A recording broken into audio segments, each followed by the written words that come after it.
Bill Cipher has been lying since the first second you met him, not bending the truth, not shading reality with a convenient omission, lying the way a creature lies when the lie is so old and so total, it has forgotten what honesty felt like. The show knows this.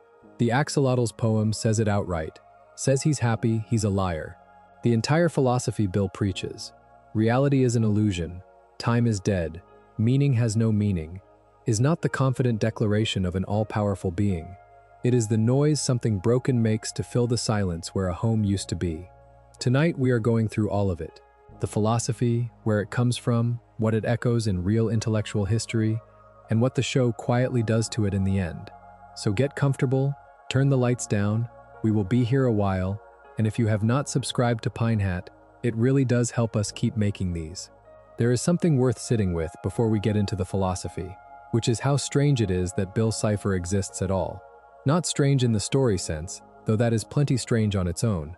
Strange in the production sense, because the character who became the most philosophically dense villain in Disney Channel history, the character who preaches nihilism and the death of meaning to a children's audience, the character whose backwards death scream is still being decoded and debated a decade after the show ended, was not designed to be any of that. He was supposed to be a joke. Alex Hirsch, the creator of Gravity Falls, has talked about where Bill came from.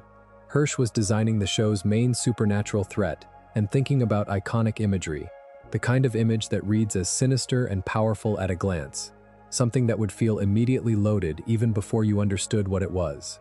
He landed on the triangle on the back of the United States $1 bill, the Eye of Providence, that all-seeing pyramid with the single eye at its peak, staring out from your wallet every time you handle cash.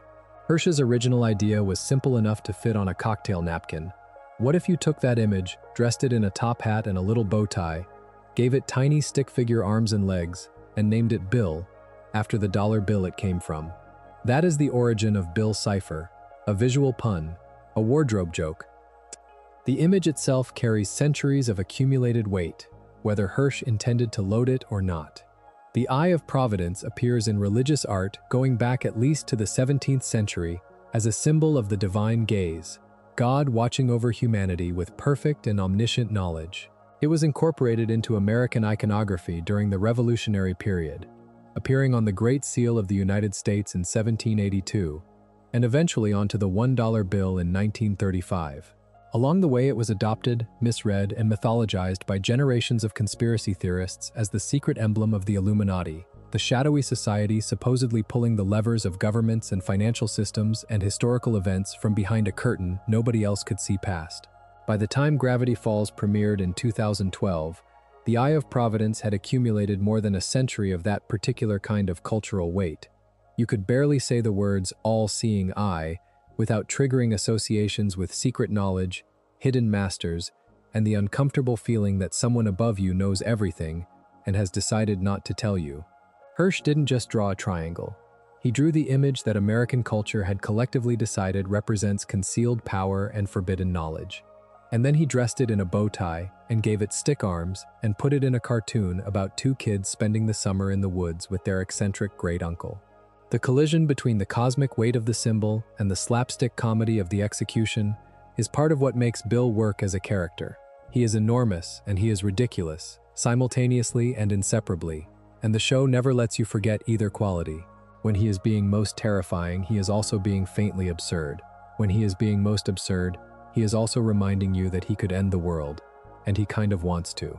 The name adds another layer, Bill Cipher. The first half is the dollar bill reference, which Hirsch has stated directly. The second half points towards something else. The Beale ciphers are a set of 3 encrypted manuscripts from the 19th century, allegedly describing the location of a buried treasure somewhere in Virginia. Only one of the 3 documents has ever been successfully decoded. The other 2 remain unsolved, sitting in libraries and in enthusiasts' notebooks, partially readable and partially not, containing something important that nobody has fully reached yet. Whether Hirsch consciously intended that reference or not, the name Bill Cipher carries it into the character. He is something you can partially decode. He gives you enough to think you understand, and the rest he keeps to himself. Bill was also, according to the production record, originally going to be green. Alex Hirsch changed him to yellow because he did not want leaf jokes. The yellow works better than green ever could have. in ways that go beyond avoiding plant puns. Yellow against dark backgrounds gives Bill the quality of a warning sign, the specific color of caution tape and hazard labels, and the visceral shade of unease your nervous system registers before your brain has fully processed what you are looking at. Make a villain yellow and audiences unconsciously brace themselves without knowing why. There is also something almost joyful about yellow, the color of sunlight and cartoon suns and cheerful things, and that double quality, threatening and cheerful at once, is exactly the register Bill needs. He is dangerous, the way a funhouse is dangerous. Something that looks like entertainment until you notice you don't know the way out. And then there is the voice. Hirsch did not want to voice Bill himself. He went to David Lynch. David Lynch, the director of Blue Velvet and Mulholland Drive, and Twin Peaks, the filmmaker whose name has become shorthand for a particular kind of beautiful and creepy wrongness, for the feeling that the surface of normal American life is very thin, and the things underneath it are very strange and very old. Hirsch contacted Lynch about voicing Bill Cipher, and Lynch turned him down. So Hirsch, faced with a villain who needed to sound like he was transmitting from somewhere outside the normal frequency, did a bad David Lynch impression. He confirmed this himself on social media, noting with essentially no embarrassment that the most iconic villain voice in Disney Channel history is an impersonation of a director who declined the actual job. The voice was modeled specifically on Lynch's character Gordon Cole from Twin Peaks, a hearing-impaired FBI agent who speaks at a volume just slightly louder than the world requires, whose register is perpetually, pleasantly off from the people around him. Take that quality, that feeling of someone whose frequency doesn't quite match the room they're standing in, push it through the uncanny, add a triangle, and you have Bill Cipher. The bad impression became the definitive thing, which is its own kind of philosophical statement. Lynch could have voiced Bill and it might have been extraordinary.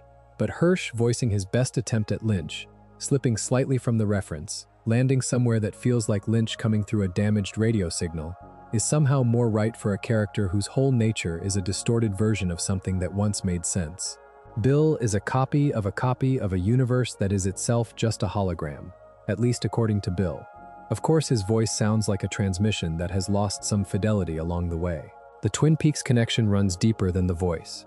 Twin Peaks, which Lynch created with Mark Frost and which aired on ABC from 1990 to 1991, is set in a small Pacific Northwest town with quirky locals, dark secrets, and a supernatural force that operates through a dimension parallel to physical reality. Gravity Falls is set in a small Pacific Northwest town with quirky locals, dark secrets, and a supernatural force that operates through a dimension parallel to physical reality. Both shows feature evil entities from otherworldly planes who seek to enter the physical world and reshape it according to their own desires. Both shows are deeply preoccupied with twins and doppelgangers. If you slow down the Gravity Falls ending theme dramatically, it matches the tempo of the Twin Peaks theme in a way that feels too precise to be accidental. And in the series finale of Gravity Falls, the actor Kyle MacLachlan, who played FBI Special Agent Dale Cooper in Twin Peaks, appears as the bus driver who takes Dipper and Mabel home to California at the end of the summer. A quiet wink, there and gone, legible only to the people who know both shows, and exactly right for a series that has always communicated half its meaning through things you might have missed. Bill's first proper appearance in the show comes in Dreamscaperers, the 19th episode of the first season, which aired on July 12, 2013. Before that episode, he exists in the margins of the show, hinted at in cryptograms and background Easter eggs, a presence you are aware of without being able to fully see, which is its own appropriate quality for a character whose whole project is knowing more than you do. In Dreamscaperers, he arrives fully formed. Gideon Gleeful, the Season 1 antagonist, a child psychic with a massive ego and a very small conscience, summons Bill from the dreamscape to break into Stan's mind and steal the mental copy of the deed to the Mystery Shack. And the moment Bill floats into frame, spinning casually in a void of swirling colors, the show shifts register in a way you feel before you can articulate it. There is something Hirsch gets exactly right from that very first scene. Bill is delighted. Not excited in the conventional supervillain way, not menacing in the mode that announces its own menace. Delighted, the way you might be delighted to run into someone fascinating at a party you weren't expecting to enjoy. He is genuinely, warmly curious about everything around him. He is interested in you, specifically, in a way that feels almost flattering before you understand what the interest actually is. And that is what makes Bill more dangerous than a character who simply wants to destroy things. A character who wants to destroy things is comprehensible. You can understand what they want and work backwards to a defense. Bill wants to play, and the game is always the one where you lose something you did not know you were betting. Originally, Hirsch intended Bill as a one-shot villain.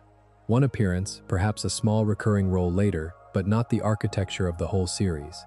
Then, two things happened simultaneously. Audiences responded to the character with an intensity that surprised the creative team, and the plot Hirsch was building toward required precisely the kind of villain Bill already was, a being with no allegiance to physical reality. No stake in the rules of the universe, no interest in anything except the moment when all the barriers come down and everything becomes permissible. The story needed Bill to be what Bill was already becoming, and the fandom demanded the character be given room to finish becoming it. By the second season, Bill had grown into what the show was always building toward, the inevitable destination of every cipher in the credits and every warning in the margins of the journals, and every unsettling detail in the opening theme that you registered without quite catching. The finale arc is called Weirdmageddon. It is the end of the world, played first as spectacular chaos, and then, if you are paying attention, as something genuinely horrifying. The body horror of what Bill does to the townspeople, the matter-of-fact cruelty underneath the enthusiasm, the way he makes suffering seem festive, is remarkable for a show on Disney XD. They let it land. They let you feel the weight of it. The gap between the original conception, a triangle in a top hat yelling conspiracy theories for a single episode, and the final realized character, a being who preaches the death of meaning and comes very close to the destruction of physical reality, is one of the most interesting evolutionary arcs in the history of animated storytelling. Bill Cipher was not planned to be philosophically dense. He became philosophically dense because the show grew around him, and because the writers were perceptive enough to see what they had and give it room to develop. The accident produced the depth. The joke became the argument. So what is the argument? What does Bill Cipher actually believe? Before we can answer that, we need to go somewhere very specific. We need to go to a dimension called Euclydia, and to a book published in 1884, and to the moment when someone who could see everything looked at a world that couldn't, and decided the most loving thing to do was to show them. It did not go well. Before Bill Cipher had a philosophy, he had a home, and the home is where everything starts. His origin dimension is called Euclydia, and it is a two-dimensional world, a flat place, a plane of existence populated by sentient geometric shapes who live inside the strict rules of their own geometry. The name Euclydia is taken from Euclid, the ancient Greek mathematician whose systematic work on geometry established the logical framework of two-dimensional shapes for the next 2,000 years. Euclid's Elements, compiled around 300 BCE, is one of the most influential texts in the history of human thought, a proof-based account of triangles and lines and circles, and the precise, verifiable ways they relate to each other. To name a dimension Euclydia is to signal exactly what kind of place it is. A world defined entirely by the laws of flat geometry. A world where shape is identity, and the rules of mathematics are not abstractions but the texture of lived reality. This is almost precisely the world described in Flatland, a romance of many dimensions, a short satirical novel published in 1884 by Edwin Abbott Abbott, a Victorian schoolteacher and clergyman, writing under the pseudonym A. Square. Flatland is one of the strangest, most quietly radical books of the 19th century, and it is the direct source for Euclydia. How do we know this? Because Bill Cipher confirmed it himself. In an in-character online question and answer session, Bill was asked about the origins of his dimension.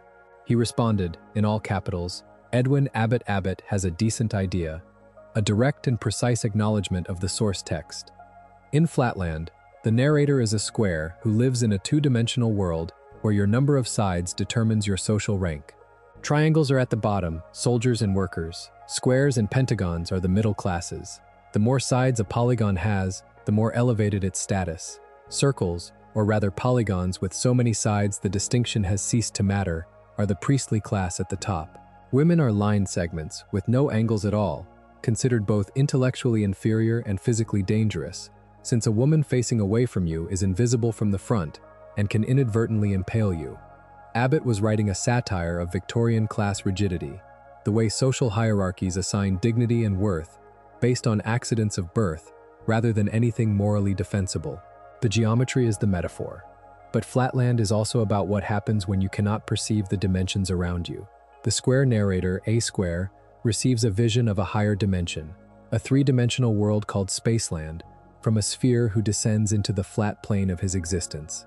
From within the plane, the sphere appears as a circle that grows and then shrinks and then vanishes, because that is how a three-dimensional object passing through a two-dimensional plane would appear to a two-dimensional observer. The square cannot comprehend what he is seeing. He tries to describe it when he returns to his world. Nobody believes him. He is imprisoned. The horror of Flatland is not only the class system, though that is bad enough. The deeper horror is epistemological. You might be living inside a set of rules that feel like fundamental reality, but are only the limits of your own perception. There is more. You have glimpsed it. The world you have returned to will not let you say so, and eventually it will punish you for trying. Beale's Cipher is A Square pushed to a murderous conclusion. In Euclydia, Beale was born with a mutation, an abnormally large eye that allowed him to perceive the third dimension, the direction that no other Euclidean could see, the direction called up. He could see depth, he could see height, he could see what his world looked like from outside, from above, and he could see that the rules everyone around him lived by were not fundamental truths but arbitrary constraints of a limited perspective. He was the only being in his dimension who knew the walls existed. Think about what that does to a mind.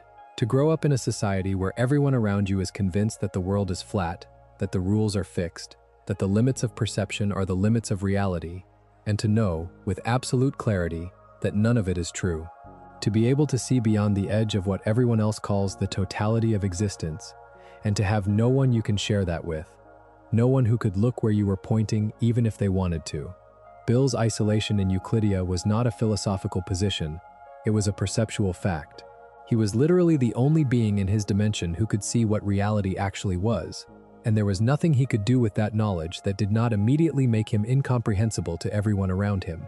The loneliness of that is staggering to sit with, and it is the part of Beale's origin story that almost nobody leads with. The show doesn't invite you to sit with it because Beale spends almost every moment of his screen time performing happiness at a volume that leaves no room for you to notice the architecture beneath the performance. But the axolotl poem is clear about it. Misses home and can't return. Not chose to leave, not doesn't care. Misses home, the language of loss, not liberation. So what did Beale do with what he could see? He tried to free everyone. The destruction of Euclydia was, at its origin, a liberation project. Beale tried to expand his dimension, to crack open the third dimension for his people, to share what he could see with everyone who had been living in the flat and the limited and the governed. The result was total annihilation. Euclydia burned. Whether his people were forced to perceive something their minds and bodies could not survive, whether the physics of a two-dimensional plane cannot endure contact with a third axis, whether Beale simply did not understand the consequences of what he was doing, the show and the Book of Beale don't spell out in precise terms. What they do make clear is this: Euclydia is gone. Beale is responsible. And somewhere under all the chaos and the deal-making and the performed delight is the knowledge that he destroyed his home while trying to make it better. The Book of Beale, released in July of 2024, written by Alex Hirsch with Beale Cipher, credited as co-author in the in-universe framing, confirmed something the series itself only gestured at. The remorse was genuine. Beale Cipher, the being who announces that reality is an illusion and time has no meaning, experienced something like real guilt over what happened to Euclydia. The show's own mythology confirms that this guilt has never gone away. It just gets performed over. The happiness is the performance. The chaos is the argument he built to justify what he could not undo. After Euclydia, Beale moved to the Nightmare Realm. This is his chosen residence between schemes, and the show describes it as Dimension O, a void between dimensions, an unstable and swirling space of dark purples and reds and yellows, with no consistent laws of physics, no fixed rules, no reliable geometry. In the Nightmare Realm, cause and effect are suggestions. Time is not linear. The void is everything Euclydia was not, every constraint dissolved, every fixed rule gone. And Beale calls it home. He chose the place that is the exact opposite of the rigid geometric order that failed him. The Nightmare Realm is also Beale's proof of concept for his philosophy. He is not imagining a world without rules. He lives in one. He has been there. He knows what it is like to inhabit a space where nothing is fixed and anything is possible. When he describes his vision to Ford, a world with no rules, no restrictions, he is not describing a fantasy. He is describing the place he sleeps, in its own strange way that makes the threat more real than almost any other villain in the show's universe. He is not dreaming about chaos. He has been living in it. He just wants everyone else to join him. Before we talk about what Beale believes, it is worth understanding what Beale has done. Not in the show, in the sense of plot events, but in the longer timeline of human history that the Book of Beale lays out. Because Beale's cipher has been here for a very long time, longer than the town of Gravity Falls, longer than the United States, longer than most of the civilizations that have risen and fallen while he watched. And the history of his presence on Earth is the history of his philosophy being tested and rejected by culture after culture, each in their own way, before Ford Pines and a town in Oregon gave him the opening he had been looking for across millennia.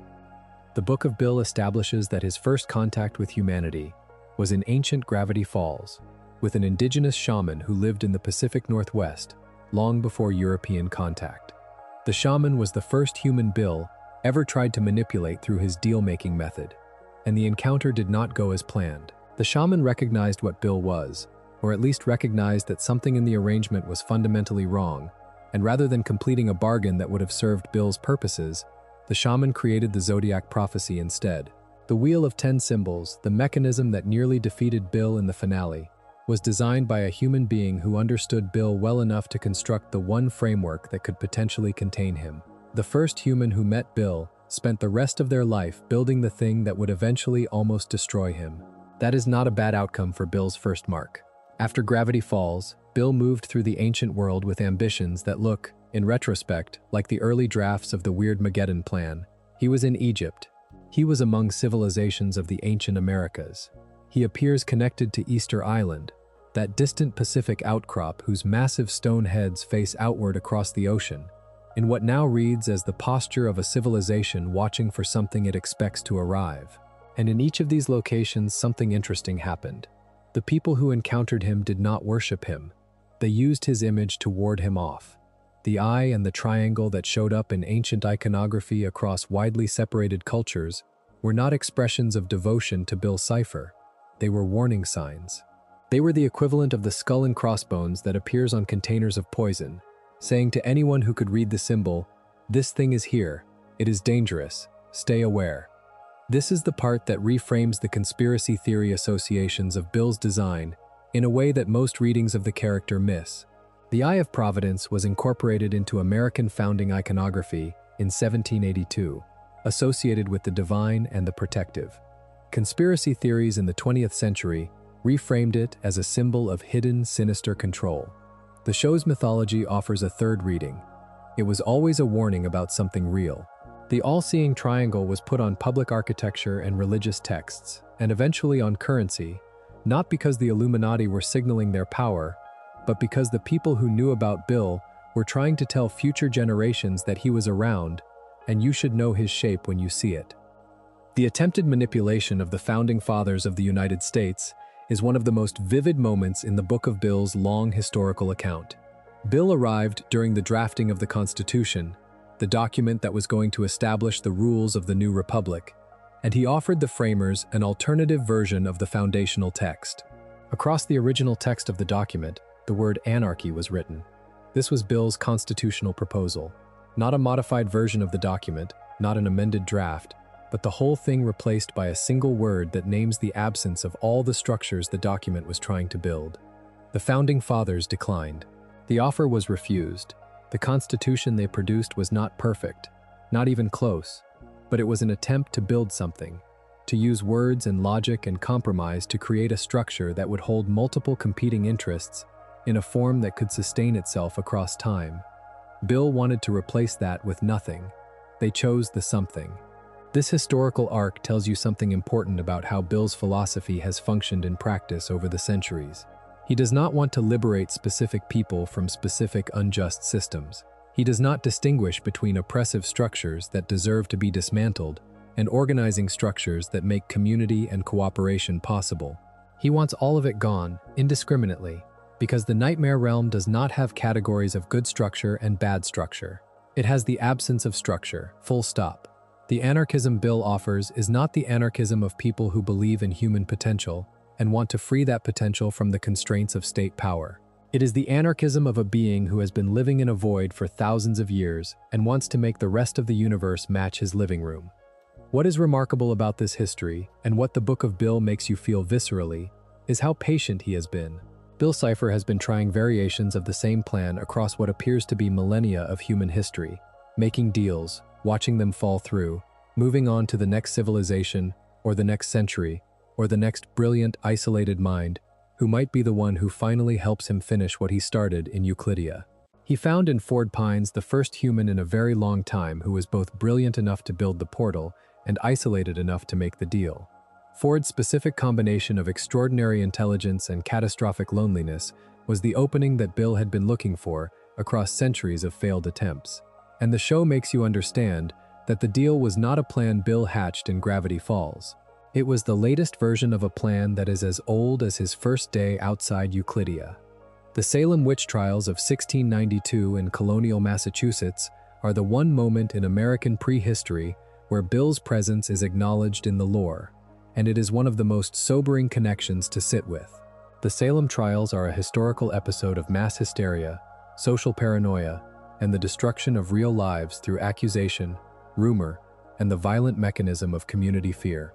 19 people were hanged, one more was pressed to death for refusing to enter a plea, and many others died in the jails or were imprisoned. The trials were driven by a combination of genuine social tension, adolescent behavior that was misread as supernatural, religious fervor, and the specific vulnerability of a Puritan community whose theology told it that evil was real and present and could possess the bodies of its neighbors. What Beale was doing there in the show's mythology is not specified in detail, but his presence in that particular historical moment, a moment of mass fear and social breakdown, and the persecution of people accused of dealing with supernatural forces, speaks to a particular kind of strategy. Beale does not always need to make deals directly. Sometimes he just needs the conditions of paranoia and breakdown to already be in place. He is comfortable in chaos he did not personally create. So let us talk about what Beale actually believes. Not what fans have mapped onto him, not what the character implies at the margins, but the actual statements the show gives him, in plain language, and what those statements mean if you take them seriously as a philosophy rather than as villain dialogue. Beale's most famous line is his signature greeting, delivered with the cadence of a man who finds everything about the universe privately hilarious. Reality is an illusion, the universe is a hologram, buy gold. He says this multiple times across the show. It is partly a gag, the conspiracy theorist character who keeps yelling investment advice, and partly the most compact summary of his worldview you are ever going to get. Take it apart slowly. Reality is an illusion. This is not a new claim. It has a very long history in human thought, running from Indian Vedic philosophy, through Greek skepticism, through Descartes, through modern simulation theory, and the through line is always the same suspicion. What you experience as reality may not be the final layer. In Hindu philosophy, particularly in the Advaita Vedanta tradition, the concept of Maya describes the phenomenal world, the world of sensory experience, as a kind of veil over a more fundamental reality. What we perceive as distinct objects and separate selves are patterns in something undivided, and the task of consciousness is to see past the veil to the underlying unity. This is not cynical. In its original context, it is a spiritual proposition about the nature of liberation. In Plato's allegory of the cave, from the Republic, a group of prisoners have been chained inside a cave since birth, facing a wall, watching shadows cast by objects passing in front of a fire behind them. The shadows are all they have ever seen. They develop an entire science of shadows, an entire social order built on understanding and predicting shadow behavior.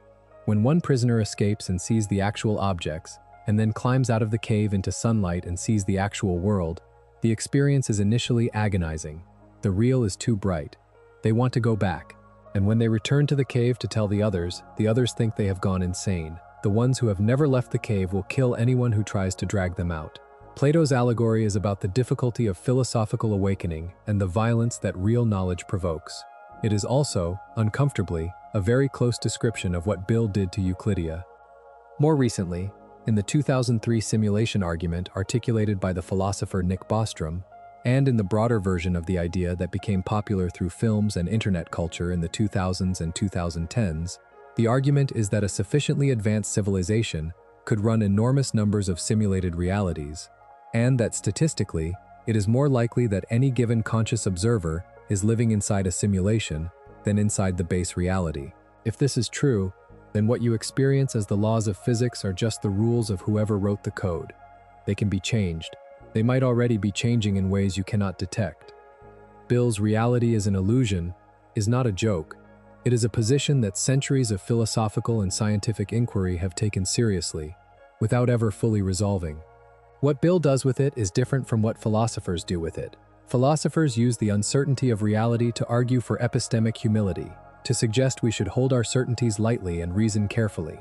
Beale uses the uncertainty of reality as a license for anything. If the rules are not real, then breaking them is not transgression, it is just noticing the truth. If the walls are not real, you might as well knock them down. The universe is a hologram. Beale says this as if it is a financial tip, delivered in the same breath as the investment advice. The holographic principle in theoretical physics, proposed in various forms by Gerard Susskind in the 1990s, suggests that all the information in a three-dimensional region of space might be encoded on its two-dimensional boundary, the way a hologram encodes a three-dimensional image on a flat surface. This is a genuine and active area of research in theoretical physics. It is also, in Beale's mouth, a statement about the nature of his own experience. He came from a two-dimensional world. He has spent his existence moving through higher dimensions. He knows, from direct experience, that what looks like a complete and solid three-dimensional reality from the inside can look like a thin, encoded surface from the outside. He is not speaking metaphorically. He is speaking autobiographically. Buy gold. And here is where it gets interesting. Here is the moment where either Beale is making a very sophisticated joke at his own expense, or the crack in the philosophy shows. He preaches that reality is an illusion, that the universe is not what it appears to be, that physical matter and physical rules are arbitrary constraints with no ultimate foundation. And then he tells you to purchase a commodity, a physical object whose value is determined by the social consensus of physical beings living inside the physical reality he just told you is not real. Buy gold is the punchline, but the punchline has a question inside it. Does Beale actually believe reality is an illusion? Or is he performing a philosophy he constructed to survive the loss of a reality he misses? I keep coming back to this, and I think it is the most interesting unresolved tension in the character. The buy gold line is usually read as comedy, which it is, but it is also the tell. A being who genuinely believed that reality had no meaning would have no investment tips. He would not care what you did with your money in a world he regards as a hologram. The fact that Beale keeps including the practical advice, the specific financial recommendation, suggests something underneath, some residual belief in the physical world, some muscle memory from having had a home there once. The buy gold is the part of Beale that has not fully committed to the philosophy he preaches. His Weirdmageddon declaration is different in register from the signature greeting. Where the greeting has the quality of a catchphrase, something he's said so many times it has become a calling card, the Weirdmageddon declaration has the feel of something he has been waiting to say for a very long time. Time is dead, and meaning has no meaning.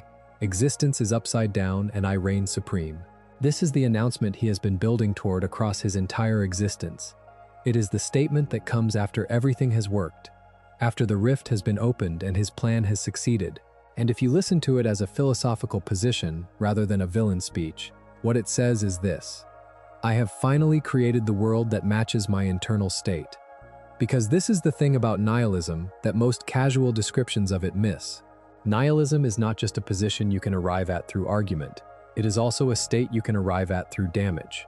Friedrich Nietzsche, the 19th century German philosopher who is most associated with nihilism in Western thought, was in some ways describing the nihilism he saw around him rather than advocating for it. When Nietzsche wrote God is Dead in The Gay Science in 1882, the full context was a madman running into a marketplace, lantern in hand, screaming the announcement to people who did not understand why it should matter to them. Nietzsche's point was not that nihilism was the correct final position. His point was that European culture had killed the metaphysical foundations that gave it meaning, and had not yet reckoned with what that meant. Nihilism, for Nietzsche, was a crisis to be worked through, not a destination to embrace. Bill Cipher, read charitably, arrived at nihilism not through Nietzsche's intellectual route, but through Euclidia's destruction. He watched meaning die in real time. He watched his home dimension burn because the rules he violated were more fundamental than he understood. And then he built a philosophy that retroactively justified what happened. If nothing matters, then the burning of Euclidia doesn't matter. If reality is an illusion, then the real consequence of a real action is just another layer of illusion. The philosophy is a grief response. It is the worldview that makes the worst thing you ever did not quite real. The anarchism comes in at a different register. When Beale describes his vision to Ford, the world he is proposing is one with no rules and no restrictions, no laws of physics, no social codes, no barriers between dimensions, no limits on what any being can do to any other being. This is not the anarchism of Peter Kropotkin or Emma Goldman, who argued that human beings are naturally cooperative and that the state's coercive authority is what prevents genuine mutual aid. That tradition of anarchism is ultimately optimistic, rooted in faith in human nature. What Beale is describing is something closer to the dark inversion of that position. Not the removal of authority so that cooperation can flourish, but the removal of all structures, including the structures that make cooperation possible. It is anarchism, stripped of its humanist core, anarchism as pure entropy rather than as liberation. And Beale is consistent about this in his behavior. He does not make deals because he values relationships. He makes deals because deals are the mechanism by which he extracts what he needs from beings who are too cautious to simply give it to him.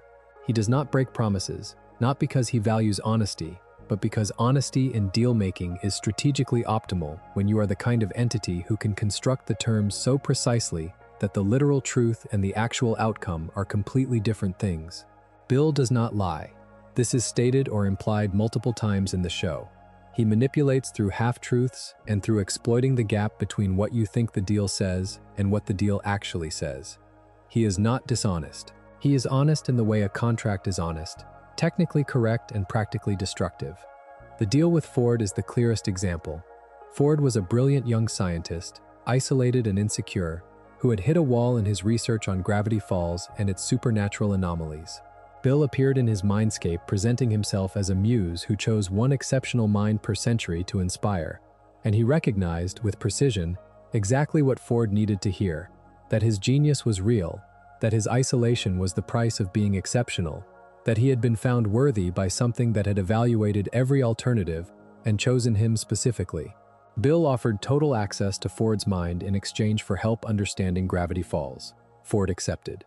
Beale directed Ford to build the interdimensional portal, the device that would eventually open the rift between dimensions and allow the nightmare realm to consume physical reality. Ford didn't know that.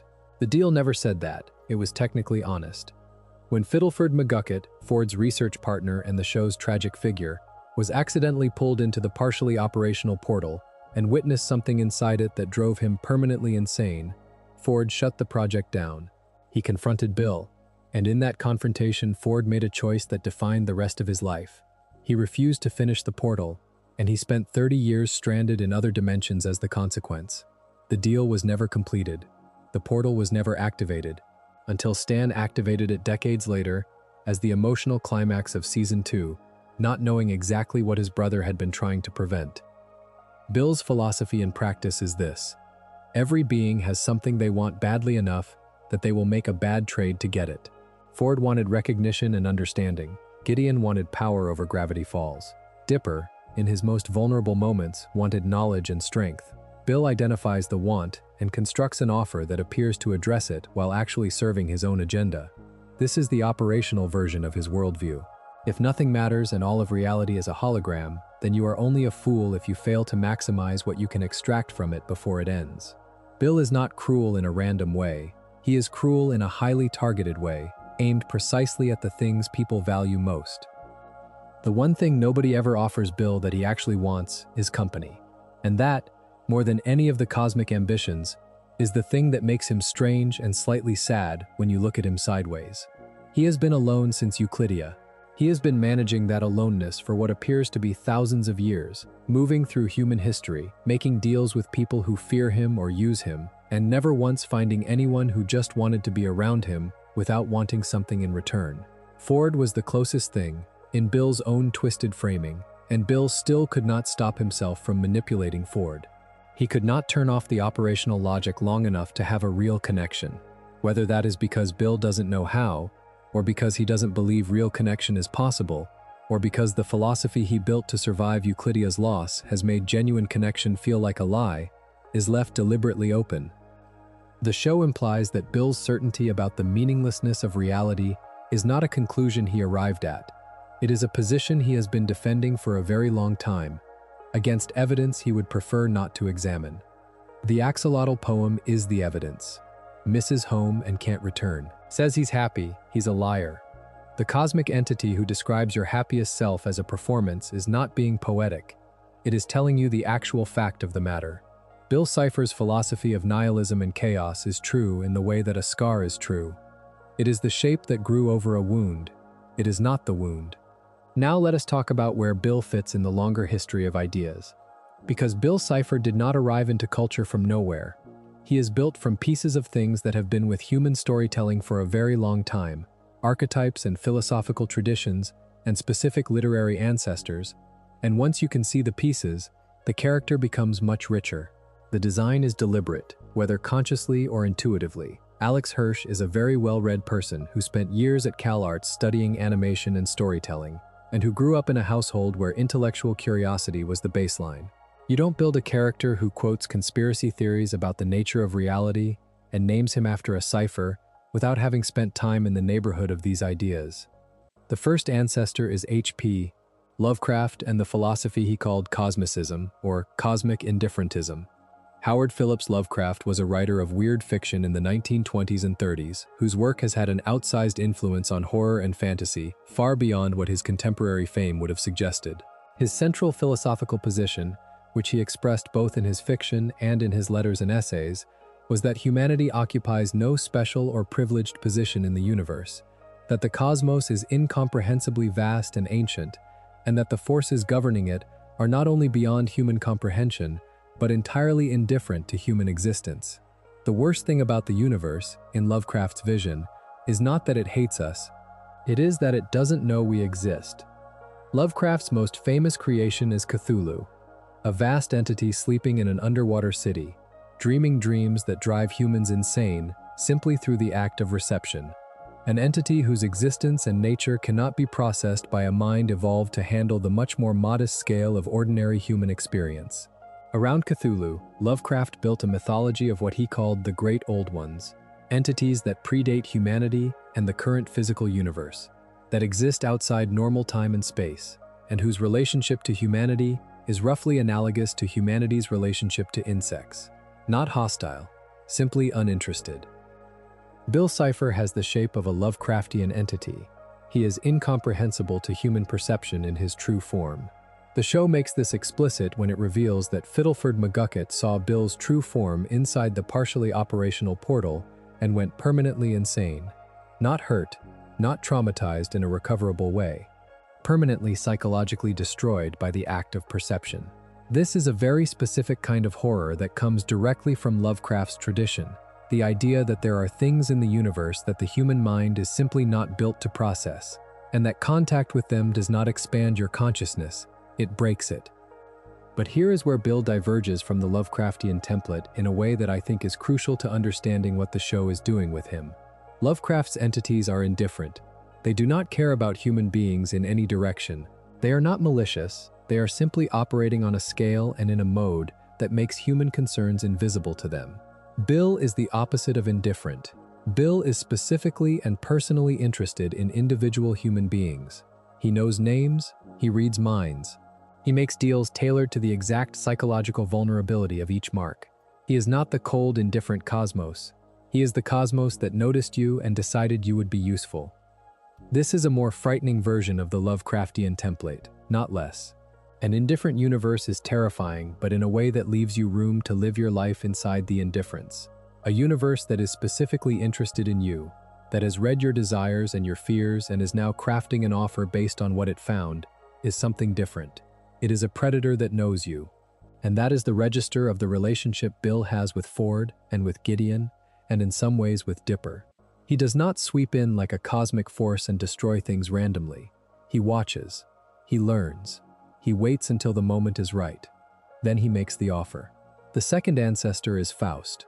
The Faustian deal is one of the oldest and most persistent story structures in Western culture.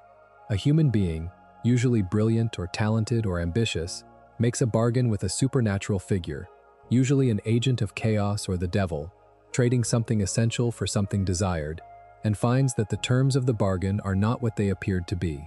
The structure appears in Marlowe's Dr. Faustus in 1592, in Goethe's Faust in 1808, in the folk legends of Robert Johnson selling his soul at the crossroads, in Thomas Mann's Dr. Faustus in 1947. It appears because it captures something real about the human experience of ambition and the way that the desire for things that feel like they should be available to us, knowledge, power, recognition, love, can lead us into choices whose consequences we didn't fully understand when we made them. Ford's deal with Beale is structurally a perfect Faustian bargain. Ford is brilliant, isolated, burning with the desire to understand something important, and not quite able to do it alone. Beale appears offering exactly the partnership Ford needs, framed in the language of mutual recognition between exceptional minds. The deal is made, the knowledge flows, and the price, revealed slowly and then all at once, is the potential destruction of physical reality. The pattern is exact. The supernatural figure offers what the human most wants. The human takes it without fully reading the terms. The consequence is catastrophic. What makes Beale a more sophisticated version of the Faustian devil than most is the thing I mentioned earlier. He doesn't lie. Most versions of the deal with the devil story involve some element of outright deception, the devil misrepresenting what the deal involves. Beale operates differently. Every offer he makes is technically accurate. The problem is never that he told you something false. The problem is what he didn't tell you, what you assumed but never confirmed, what the language of the deal covered but the spirit of it didn't. This is a much more sophisticated kind of malice, because it leaves you with no one to blame but yourself. You made the deal. The terms were there, you just didn't read carefully enough. Beale is the devil for an age of terms and conditions agreements. An age when we routinely click, "I agree," without reading what we're agreeing to. The third ancestor is the trickster, which is one of the oldest and most universal of all mythological archetypes. Trickster figures appear in nearly every human culture that has left a mythology. Loki in the Norse tradition, Coyote in many Native American traditions, Anansi in West African and Caribbean folklore, Hermes in ancient Greek mythology, the Monkey King in Chinese storytelling, Puck in English literary tradition. The trickster is defined not by evil but by the refusal to be bound. A trickster crosses boundaries, violates taboos, exposes the absurdity of social rules by breaking them at will, and functions as the force that keeps any established order from calcifying into the kind of rigid certainty that mistakes its own conventions for natural law. Tricksters serve a function. They are disruptive, but the disruption is necessary. In a world of absolute rules, the trickster is the reminder that rules are made by beings who had reasons, not by the universe itself, and that the reasons might have expired or might never have been adequate to begin with. Loki's chaos in Norse mythology keeps the gods honest. Coyote's mischief in many native traditions reveals the gap between the world's actual nature and the human stories told about it. Anansi's clever schemes often end up redistributing power or knowledge to people who needed it. Beale has all the surface qualities of a trickster. He breaks rules. He crosses boundaries. He makes the established order look ridiculous. He is funny in the specific way that tricksters are funny, which is the way of someone who simply does not acknowledge that the thing everyone else finds sacred is actually sacred. When he transforms Preston Northwest's facial features into a shuffled horror during Weirdmageddon, the grotesque comedy of it is trickster comedy. The show of dignity and social standing, the carefully maintained face of an aristocratic family, revealed as arbitrary and rearrangeable in an instant. But Beale is a trickster whose function has corrupted. Traditional tricksters, even when they cause harm, are oriented toward a kind of truth-telling. Their chaos exposes something. Their boundary crossing serves to demonstrate that the boundary was always artificial.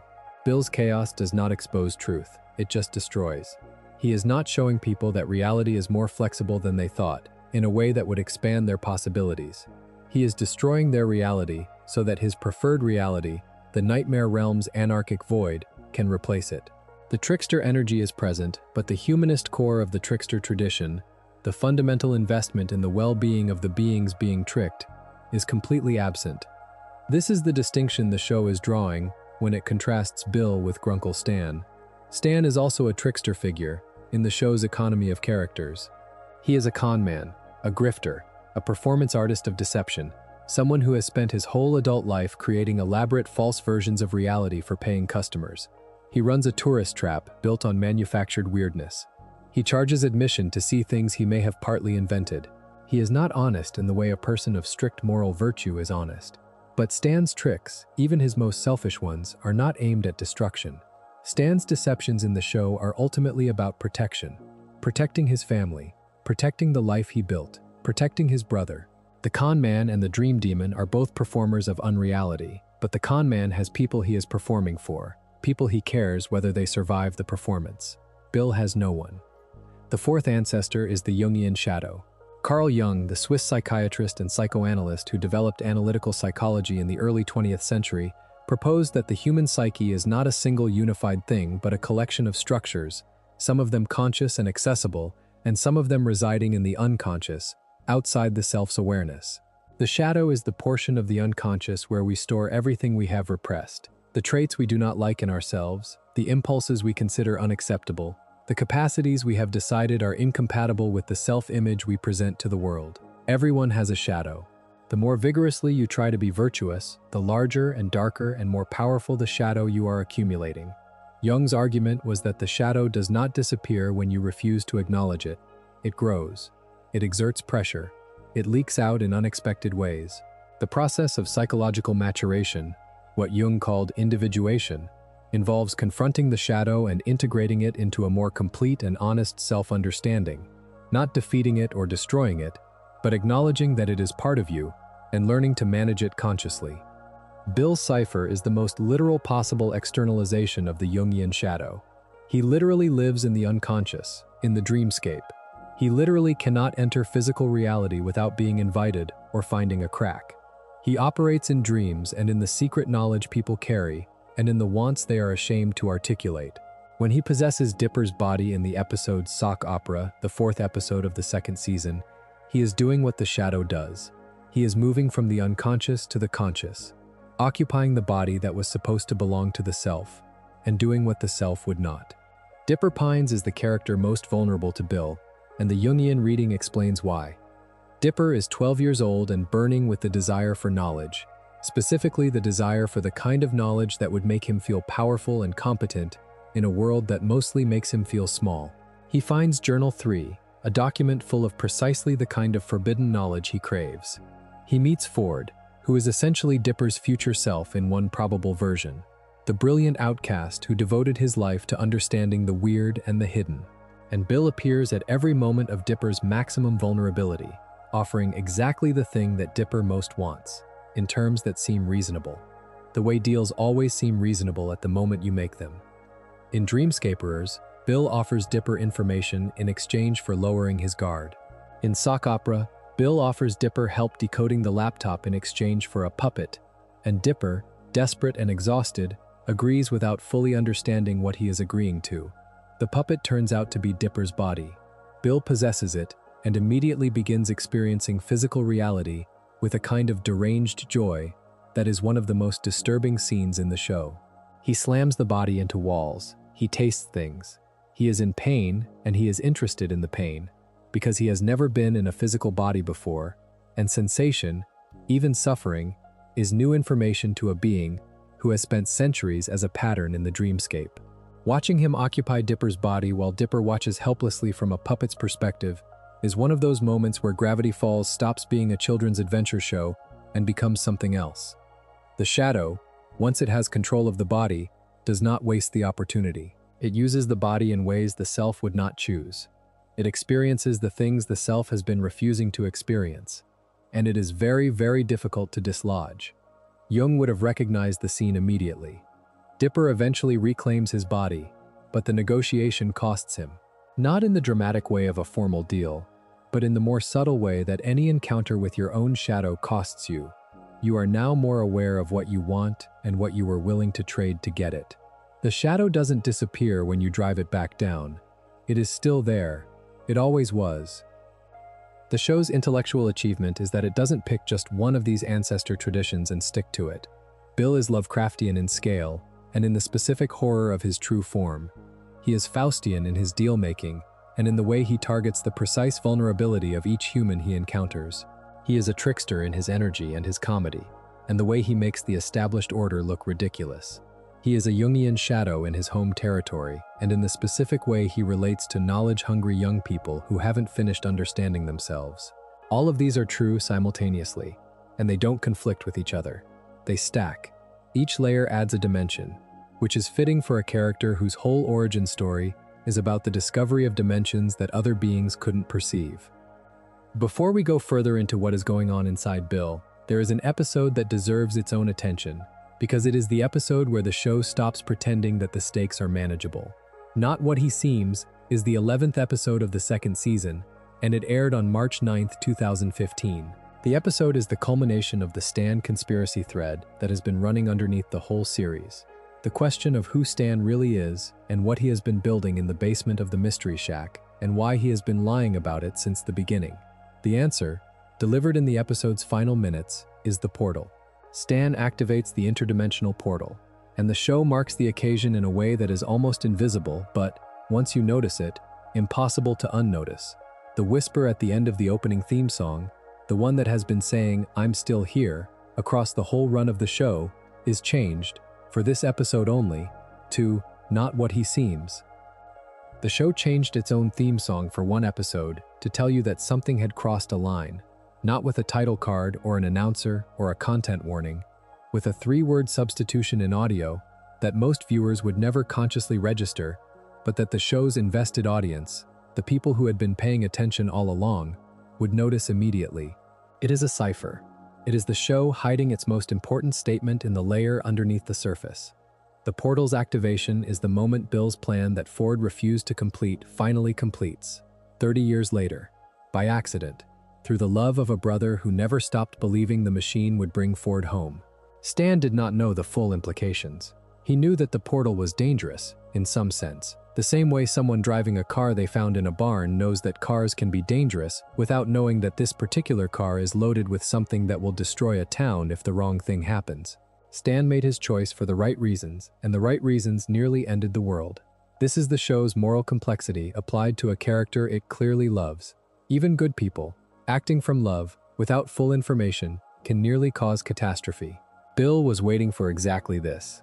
The portal was always his project, the thing he had directed Ford to build, the thing Ford had refused to complete, the thing that had been sitting in the basement of the Mystery Shack for 3 decades waiting for someone desperate enough to finish it.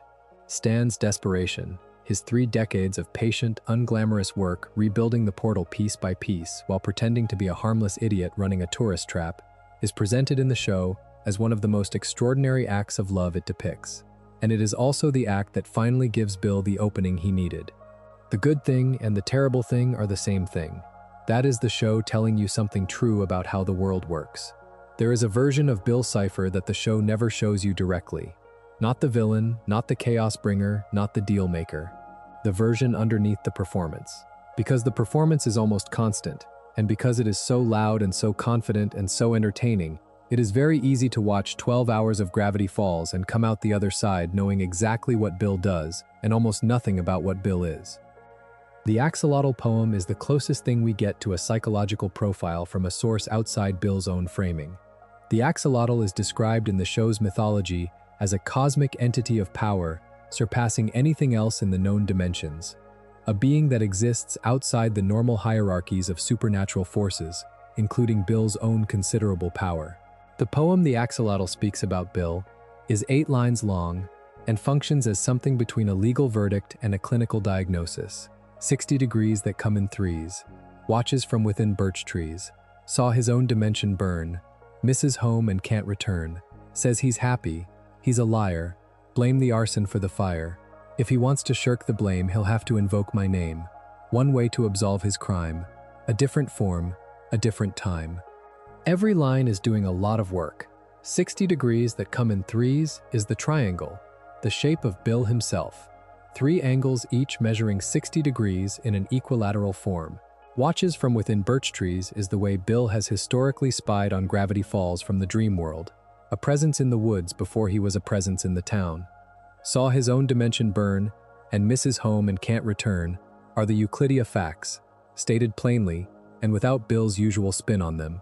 Says he's happy, he's a liar is the most psychologically precise moment, a direct refutation of Beale's self-presentation. And blame the arson for the fire is the cosmic entity's verdict on the moral question. Beale destroyed Euclydia, and calling it liberation does not change what it was. What this poem is describing is a being in a dissociated relationship with his own grief. Beale presents happiness so consistently and so vigorously that the performance has probably been running for thousands of years. He doesn't just present it to the humans he interacts with. He appears to present it to himself. The chaos and the schemes and the deals are possibly a way of never having to be still long enough to feel what is actually there. Beings who cannot stop moving are sometimes beings who know what will catch up to them if they do. Fan analysis, using frameworks from psychology, has described Beale's observable traits in terms of narcissistic personality patterns: the grandiosity, the sense of special status, the exploitation of others for personal gain, the absence of visible empathy, the need for reactions from others, positive or negative, as evidence of impact. These are descriptors from secondary analysis, not clinical findings, and they should be understood as one reading rather than a diagnosis. But the patterns are visible in the text. Beale's need to be seen, to be reacted to matter in some tangible way to the beings he encounters, is notably consistent across the show. He doesn't just want to destroy the world, he wants people to know he is destroying it. He performs his own power as constantly as he performs his own happiness. There is a small detail that keeps snagging me about the possession scene in sock opera and what it reveals about Beale's experience of physicality. When Beale takes control of Dipper's body, one of the first things he does is test it. He slams it into walls. He makes it eat things. He burns it and registers the burn with what appears to be curiosity rather than avoidance. He is experiencing physical sensation for what seems to be the first time, or at least the first time in a long while, and the experience does not feel like what you would expect from a being who preaches that physical reality is an illusion. He is fascinated by it. He is interested in the pain, the texture, the resistance of the physical world. A being who genuinely believed in the philosophical position he preaches, that matter is illusory and sensation is meaningless, would not respond to physical embodiment with that quality of attention. The curiosity is the tell. The philosopher of unreality is extraordinarily interested in the real. The Book of Beale, Hirsch's 2024 adult novel expanding the character's history, makes the psychological portrait more complex by revealing the remorse. The show itself rarely allows Beale an unperformed moment. He is always on, always the character he has decided to be, always projecting the performance outward. The Book of Beale shows you the moments he isn't. It shows you the dimension of the character that the in-show performance conceals, and the complexity that emerges when you understand that the chaos he brings everywhere he goes is not his natural state. It is the state he built to replace the one he destroyed. Is Beale evil? I think about this question more than is probably healthy.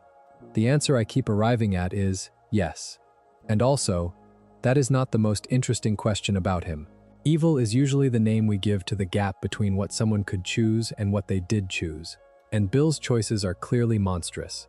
He has manipulated and destroyed and exploited across a timeline that includes most of recorded human history. The suffering he has caused is enormous and casual, but the evil is operating on top of something, and the something is a genuine catastrophe, a genuine loss, a genuine and unresolved grief over a home that burned because he was the only one who could see the door and tried to open it before he understood what the opening would do. What the Book of Beale adds to the show's portrait is the suggestion that Beale's evil is not the primary fact about him. The primary fact is the seeing. He could see something no one else could see, and he has been managing the consequences of that vision ever since Euclydia burned. The evil is what the management looks like from the outside. Now, let us talk about what the show does with all of this. Because Gravity Falls is not just a platform for Beale's philosophy. It is the argument against it. And the argument is conducted through two characters who are, in some ways, the same character at different points in the same story. Stanford Pines, known as Ford, is the six-fingered scientist who wrote the 3 journals that Dipper finds in the first episode. Ford's backstory is the dark mirror of the show's central narrative. As a child, Ford was brilliant, strange, isolated, and devoted to understanding things that other people couldn't or wouldn't look at directly. He had a twin brother, Stan, who was his best friend, and his opposite. Where Ford was cerebral and precise, Stan was instinctive and social and warm. Their relationship was the center of Ford's emotional world. Then a specific incident, Ford accidentally destroying Stan's chance at a college scholarship, drove a wedge between them, and Ford went off into the world of academic achievement and scientific discovery essentially alone. His brilliance took him to Gravity Falls, where the supernatural density of the area gave him the research opportunity of a lifetime. His isolation left him vulnerable to exactly the kind of offer Beale makes. Beale recognized in Ford what Beale could always recognize: the being who knows more than their world can accommodate. Ford was the most perceptive human in his particular community. He could see things others couldn't or wouldn't see. He had built his whole identity around that capacity, and he was achingly, catastrophically lonely because of it. Beale's opening move with Ford was to tell Ford that this was not a defect but a distinction. You are not isolated because you are broken. You are isolated because you are exceptional. You are the one this century who I have chosen. This is not the cruelty of dismissal. This is the cruelty of understanding someone's deepest vulnerability and pressing on it with both thumbs and a smile. The show's thesis about Ford is one of its most quietly devastating ideas. Ford is not a fool. He is not weak. He is one of the most capable people in the show's universe. He falls for Beale not because he is gullible, but because the offer is constructed specifically for him, built out of the exact materials of his particular loneliness. The danger of knowledge pursued in isolation, without the checking mechanism of love and community, and the humility that comes from being genuinely known by someone who doesn't need you to be exceptional, is that it leaves you with no protection against the version of yourself that wants to be recognized more than it wants to be careful. Dipper Pines, in Season 2, is walking the same road at a much younger age. He finds the journal. He discovers that the author of the journal is his own great-uncle. He begins to see in Ford a vision of himself as he wants to be, the brilliant boy who became the brilliant man who understood everything the world was hiding. Ford recognizes this mirroring and is uncomfortable with it, precisely because he knows where that road goes. In one of the show's most emotionally precise scenes, Ford offers to take Dipper on as an apprentice and continue his research after the summer ends. Dipper has to choose between that possibility and his twin sister Mabel, who is also trying to decide what the end of the summer means. The show does not make the choice simple. It does not frame the decision as obviously choose family over ambition. It presents both options as real and costly, and rooted in genuine values. Dipper's hunger for knowledge is not treated as a character flaw to be corrected. It is presented as a true thing about who he is, something that the show values. What the show argues, carefully and over the course of 2 seasons, is that knowledge pursued without love as a companion is not knowledge at its best. It is knowledge at its most dangerous. Ford went that route and spent 30 years stranded in other dimensions while his brother ran a con in a Maine mystery shack, waiting for the machine to finally work and bring him back. The cost of choosing brilliance over connection is not just personal. It ripples outward in ways you cannot predict. There is a moment in the 7th episode of Season 2, Society of the Blind Eye, that does something extraordinary with very little. A character who has been presented across the whole first season as the town's harmless, comically deranged old man is revealed to have a history. Fiddleford McGucket, the local eccentric whose rambling incoherence and mechanical genius have been running gags across Season 1, turns out to have erased his own mind, deliberately, repeatedly, using a machine he built himself, because of something he saw. The episode reveals that McGucket was Ford's research partner on the interdimensional portal project, that he was accidentally pulled partway into the partially operational portal, and that what he glimpsed inside it drove him permanently and irrevocably insane. The show does not tell you what he saw. You know only that it was Bill's true form, or something adjacent to it, and that a human mind in full function cannot process that information and remain intact. What this scene does is establish something that matters for the show's argument about knowledge. There is a kind of knowledge that is not liberating. There is a kind of truth that the human mind is simply not built to hold, not because of any failure of intelligence or courage, but because the information exists at a scale that consciousness evolved for human-sized experience cannot process without breaking.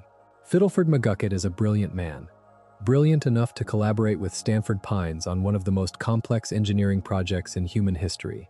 and what he saw destroyed him. He chose to erase the memory rather than carry it.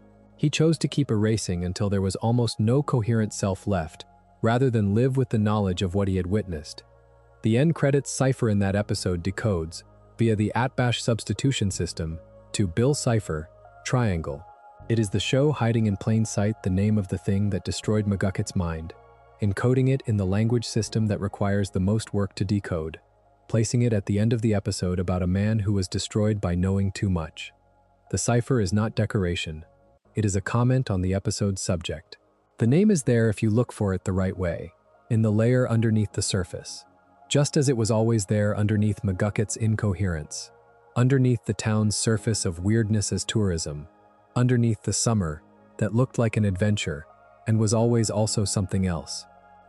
The 15th episode of Season 2, The Last Mabelcorn, is the episode that lays out Ford's history with Bill in the clearest terms the show ever manages. Ford tells Dipper what happened, how he found the cave paintings, how he read the incantation despite the warning not to, how Bill appeared and presented himself as a muse who had chosen Ford as the century's exceptional mind, how the flattery and the implied recognition worked exactly the way Bill intended, and how the deal was made in a moment of intellectual loneliness that Ford had been accumulating for years before Bill found him. The episode is painful in the specific way that watching someone describe how they were manipulated is always painful, because you can see every step where a different choice was available, and the person telling the story cannot, in retrospect, understand why they didn't make it. The choices that led Ford to the portal make perfect sense from inside Ford's experience, which is exactly what made them so dangerous. Bill didn't break through Ford's defenses. He found the door that Ford had left unlocked because he was hoping someone would use it. The episode also does something important with Mabel, who goes on a separate quest in the same episode and has a very different experience of the supernatural. Mabel's portion of the episode involves unicorns and a test of moral purity, and the discovery that purity of heart is a more complicated concept than it appeared. The intercut structure, Ford's memory of intellectual corruption running alongside Mabel's messy, comedic, ultimately successful engagement with unicorn mythology, is the show doing what it does best, holding two kinds of knowledge side by side. Ford's knowledge is vast and rigorous, and has nearly destroyed him and the world. Mabel's knowledge is small and particular and personal, and it gets her through the specific door she needed to open. The show does not say Mabel's way is better in all circumstances. It says Ford's way is not sufficient in all circumstances, and that the thing Ford's way of knowing tends to leave out is precisely the thing that saves him in the end. Weirdmageddon, the three-part finale that runs across episodes 18 through 20 of Season 2, beginning with Weirdmageddon Part 1, which aired on October 26, 2015, on Disney XD, is the full expression of what Bill's philosophy looks like when it is given what it wants. The Nightmare Realm's energy pours through the rift. The laws of physics in Gravity Falls become optional. Gravity runs sideways. The townspeople are transformed against their will into a grotesque tableau, frozen in their last postures of terror, as living sculptures stacked into a throne for Bill's amusement. The body horror of what Bill does to Preston Northwest, shuffling the features of his face like a deck of cards, is delivered as comedy, the pompous aristocrat's dignity destroyed, but the comedy does not cancel the horror, it makes it worse. Bill is having fun. This is important. Bill having fun is not a counter-argument to his philosophy. A nihilist can have fun. Nihilism does not preclude enjoyment, but the specificity of what Bill enjoys is revealing. He enjoys sensation, as the sock opera scene established. He enjoys watching established hierarchies dissolve, the Northwest's dignity specifically targeted. He enjoys being seen and reacted to by the people whose world he is remaking. He is not simply a force of entropy moving toward maximum disorder. He is a specific personality, with specific tastes, with an aesthetic sense about how he wants destruction to look. And a being with aesthetic preferences is a being with values, even if those values are catastrophically misaligned with everyone else's. The force field that contains Bill during Weirdmageddon is one of the show's quietly brilliant ironies. Bill's Nightmare Realm energy, once it breaks through into physical reality, is naturally limited to a pyramid-shaped dome over Gravity Falls. The chaos cannot spread globally, cannot consume the world, because the physics of the crossover creates a natural containment. Bill is trapped inside a barrier he didn't build, and the barrier is shaped like him. His own philosophy. The rejection of limits and structures and the rules that constrain what is possible turns out to be the thing that prevents his own victory. He wanted the world without walls. He got a pyramid with walls. The shape that is supposed to represent his all-seeing dominance is also a cage. This is the kind of structural irony that very good writers put into shows and then don't underline, trusting you to see it. The question of how you defeat a being whose entire worldview says that defeat doesn't matter is one of the most interesting structural challenges in the show. You cannot argue Beale out of nihilism. You cannot offer him a persuasive counterargument, because his framework absorbs counterarguments by definition. If nothing matters, then the counterargument doesn't matter either. Logical refutation is not available when the target has evacuated the field of logic as a valid domain of contest. So how do you beat him? The show sets up one answer and then replaces it with a better one. The answer it sets up is the Beale Cipher Zodiac, an ancient prophecy originating from the indigenous peoples of Gravity Falls who had encountered Beale long before the Pines family arrived. The Zodiac describes a set of 10 specific individuals, each corresponding to one of 10 symbols arranged in a wheel, who, if they stand in a drawn circle and hold hands, can together defeat Beale through a combined act of focused will. The symbols include Dipper's pine tree, Mabel's shooting star, Ford's six-fingered hand, and Seuss's question mark, among others corresponding to characters across the show's cast. The fact that the prophecy was created by an ancient indigenous inhabitant of Gravity Falls who had encountered Beale directly, who understood his nature well enough to devise the specific mechanism for his defeat, is important. The Zodiac is not a magical object from nowhere. It is the distilled wisdom of someone who survived Beale long enough to leave a record of how to stop him. It is knowledge born from experience, which is exactly the kind of knowledge the show argues is more valuable than the abstract kind. The Zodiac is also, in its design, an argument about diversity. 10 people, 10 different symbols, 10 different qualities, 10 different approaches to the world, all represented in a single circle. The defeat of a being who believes in absolute individualism, who believes that the self operating in pure self-interest is the only rational mode of existence, requires the cooperation of 10 people who could not be more different from each other. The shooting star and the pine tree are 12-year-old siblings. The six-fingered hand is a 60-something scientist who has spent 30 years stranded in other dimensions. The question mark is a young man whose main qualification is that he is warm, that he cares about the people around him, that he shows up. These are not a team assembled by competence metrics. They are a community, which is something different. In Weirdmageddon Part 3, which aired as the series finale on February 15, 2016, the Zodiac ritual is attempted. The characters assemble. The circle is drawn. They begin to join hands, and then it fails. Not because Beale found a way to break the magic, not because one of the symbols was wrong. The chain breaks because Stan and Ford, standing next to each other in the circle, cannot get past 30 years of estrangement and resentment long enough to complete the handshake. Two brothers, each of whom has spent the intervening decades shaped by the consequences of a single moment of conflict, cannot put the conflict down for the 30 seconds the ritual would require. The world nearly ends because two people who love each other cannot hold hands. This is the show telling you something very specific about what defeats nihilism and what doesn't. The Zodiac, as a solution, is essentially a magical technical fix. If the right people perform the right ritual in the right configuration, the problem resolves. It is a solution that does not require the people involved to actually change anything about themselves or their relationships. They just have to be in the right place. The show rejects this solution, not because it couldn't work in principle, but because it requires nothing of the people doing it except their presence, and the show has always been arguing that presence without transformation is not enough. The solution the show arrives at instead is one that asks for something much harder than magical alignment. It asks Stanley Pines, the con man, the fraud, the man who has spent his adult life performing a false version of himself for paying customers, to sacrifice the authentic self underneath the performance. Ford and Dipper devise the plan, trick Beale into entering Stan's mind instead of Ford's, then use the memory-erasing gun to wipe Stan's mind while Beale is inside it. Beale is destroyed when the mind he is inhabiting is erased. Stan loses everything. Stan agrees. I want to stay with this for a moment because it is one of the most quietly devastating things the show ever does. Stanley Pines has spent the first season and most of the second being a comic figure, the con man with a heart of gold, gruff and dishonest, but fundamentally lovable. The guy who overcharges tourists for plastic rocks and laughs all the way to the register. His real motivations are revealed slowly and then all at once in Season 2. Everything he did, the years of running the mystery shack, the lies, the cons, the tourist trap, all of it was in service of one goal: rebuilding the portal in the basement to bring his brother home. Stan sacrificed 30 years of his life to bring Ford back. And then, when Bill has been tricked into Stan's mind, Stan stands there and agrees to lose the 30 years, agrees to lose Ford, agrees to lose Dipper and Mabel, agrees to lose the memory of everyone he loves and every year he spent building toward this moment.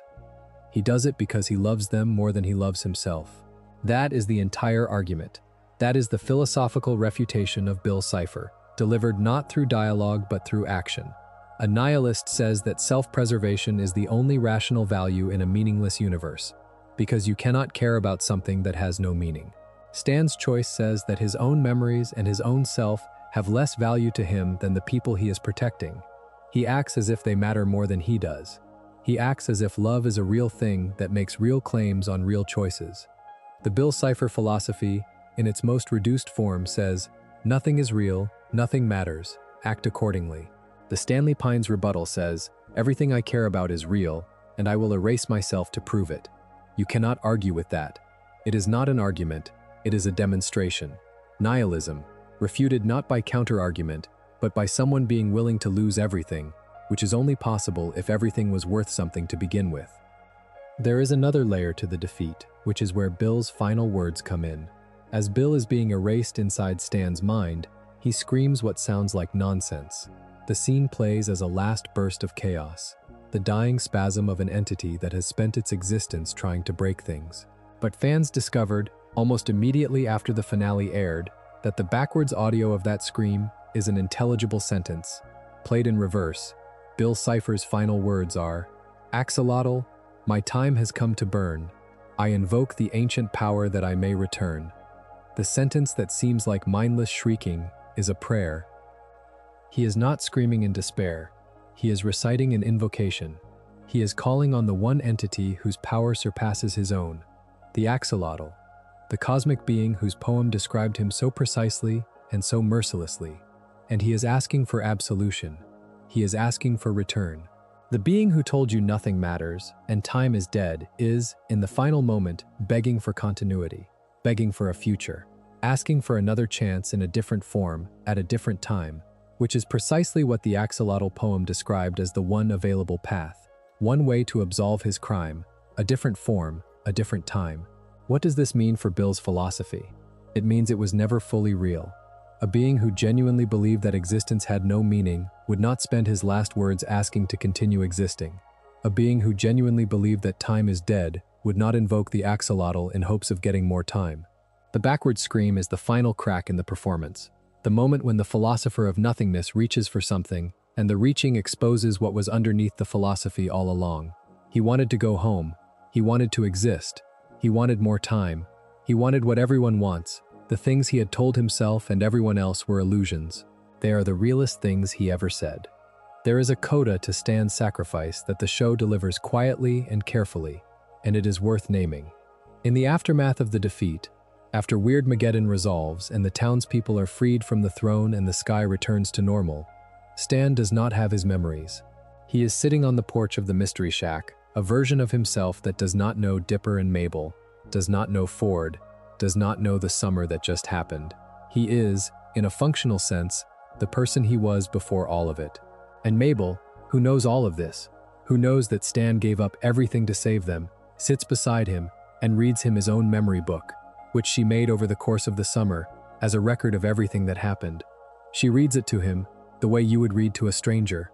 She reads it to him like the story is new. And the memories come back. They do not come back all at once, and the show is careful not to present the recovery as total or guaranteed. It comes back in fragments, in glimpses, in the specific textures of experience that turn out to be too deeply embedded to fully erase. The summer was too real. The love was too present. The memories return because, the show implies, some things are not fully erasable. Not because the memory gun didn't work, but because Stan's experience of that summer left marks in him that went deeper than the machine could reach. This is the show's final answer to Beale's philosophy, delivered not through argument, but through the specific mechanism of Stanley Pine's remembering the people he loves. If reality is an illusion and nothing matters, then the memories should stay gone. The gun should have been sufficient. But the memories come back, not all of them, not perfectly, but enough. They come back because they were real. They were real enough to survive the attempt to erase them. The hologram theory gets its quiet, wordless refutation in the restored brightness of Stan's face when he looks at Dipper and Mabel and something clicks. The universe is not a hologram, or if it is, love is woven into the code so deeply that you cannot fully delete it. Whether the invocation worked is left unanswered in the show itself. The axolotl poem implies a path is available, one way to absolve his crime, a different form, a different time. The fandom has spent years speculating about what that return would look like, whether it has already happened, whether it is coming, whether the Book of Beale's publication is itself a sign. The show does not confirm it either way, which is the show's characteristic gesture, leaving the door not quite closed. Hirsch has always been more interested in the questions than the answers, which is probably why he made a show whose credits hide ciphers, and whose death scene is an audio puzzle, and whose mythology extends into a real forest in Oregon, where a statue made of plexiglass and plant seeds is quietly growing moss. Here is the thing about Gravity Falls that separates it from almost every other animated show in its generation, including shows that are smarter in individual moments or more emotionally sophisticated in individual episodes. Gravity Falls built its philosophy into its form. The ideas the show is exploring are not just contained in the narrative, they are embedded in the structure of the thing itself, in the layer of encoded information running underneath the images, requiring active decoding to access. To watch Gravity Falls the way Hirsch intended it to be watched is to practice the same kind of thinking that Beale uses, to look at the surface of things and suspect that the real information is somewhere underneath. Every episode of Gravity Falls contains a cryptogram in the end credits. These are not decorative, they are a second text running in parallel to the narrative text, accessible only to viewers who know to look for them and who have the cipher keys to decode them. The system is progressive and becomes more complex as the show goes on. The first 6 episodes use a Caesar cipher, a simple substitution code in which each letter is shifted by a fixed number of positions in the alphabet. Episodes 7 through 13 use an @bash cipher, in which the alphabet is reversed. A becomes Z, and Z becomes A. Episodes 14 through 19 use A1Z26, in which each letter is replaced by its numerical position in the alphabet.